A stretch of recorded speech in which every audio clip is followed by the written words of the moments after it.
I'm unsure what to expect both in their new venture and at makers in general.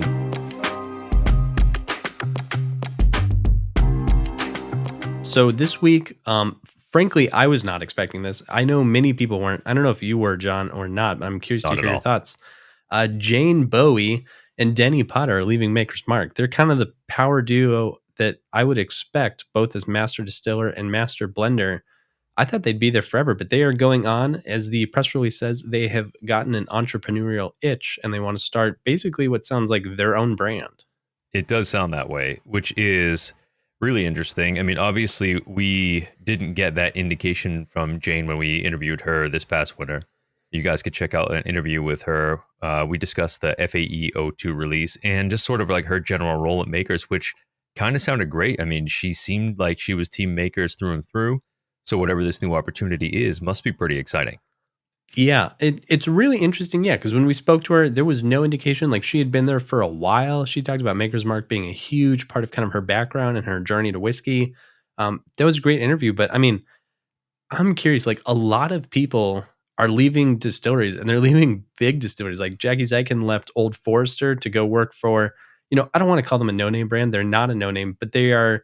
Hidden Barn and Neely are just not big names in the whiskey world. And I'm kind of curious where Jane and Denny are going to end up because it sounds like they're starting something completely new. And that's just going to add to kind of the saturation of the market. It seems like a kind of an interesting time to be striking out.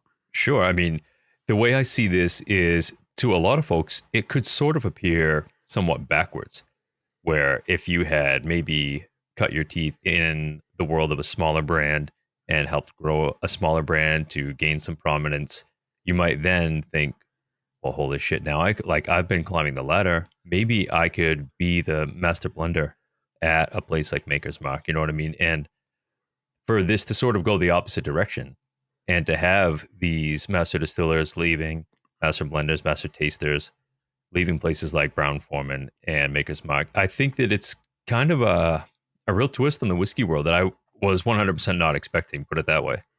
Right. And, we kind of heard rumors about Old Forester and Jackie Zykan. We kind of knew, like, all right, like, something might be coming there.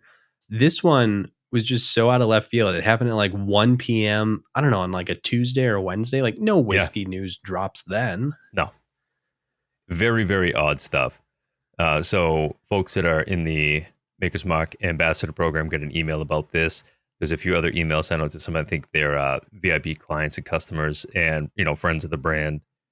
And when this started rolling out, at first I was just like, I mean, this isn't like an April Fool's thing. Like, we're not Right. getting punked here. What's going on? Like, they're just going to pack up and leave as of, well, tomorrow Yeah. as their last day. I mean, I'm unsure what to expect both in their new venture and at makers in general. I mean, Jane was like the heart and soul of their wood finish series. They're like kind of their first ever real limited edition that they started rolling out with RC6 and the upcoming BRT. Like, there's a lot of these things that I'm kind of like, what do we expect from that line in the future out of makers, right? Yeah. I'm curious as well because it finally felt like Makers was getting on not the innovation horse, like they have innovated, they have a very static product line, but Makers was getting fresh. It was interesting. It was innovating. It was really working to captivate and recaptivate fans of Makers, month in and month out with each of their releases every season. But hopefully, they don't stop after this. I believe we've heard at least rumors. I don't know if this has been corroborated or not, but that BRT is going to be the last of the wood finishing series. Like, this seems like an interesting fork in the road for makers. And I really hope that they don't just return to making 46 Maker's Mark and Maker's Mark cast strength and calling it a Yeah, day.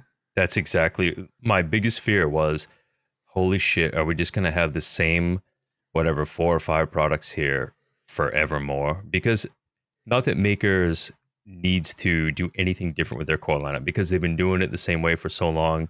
They've got it dialed in. They know their product better than anybody. But just being able to throw something out there like, oh, okay, well, here's Makers 101. Here's Makers Cask Strength. Here's 46. And now we're going to start also doing limited editions that are going to feature different stave profiles that we have spent the entire year curating. Like, that type of innovation, that like sort of drive to put a new product on the shelf for the enthusiast that's out there saying like, hey, give me something that I could spend $70 on. If that goes away, what do they do? Right. I mean, I never want to call makers dead in the water, right? Like that's a really dramatic way, Jesus, no, I every, wouldn't think so. but like, guys, like they were capturing so many new fans of makers. So I A lot hope of that eyeballs, yeah. whoever they replace, these are big holes to fill. And to be fair, like we got this notice, I believe it was August 28th or 29th. And they told us that Jane and Denny were leaving on September 2nd. Like that is less than 5 days. This seems very abrupt. I'm curious about the politics. I doubt that we'll find out, but hopefully makers really kind of puts their foot on the gas and looks at this as an opportunity to continue pushing that envelope instead of just taking the easy path back to, the way we always did things.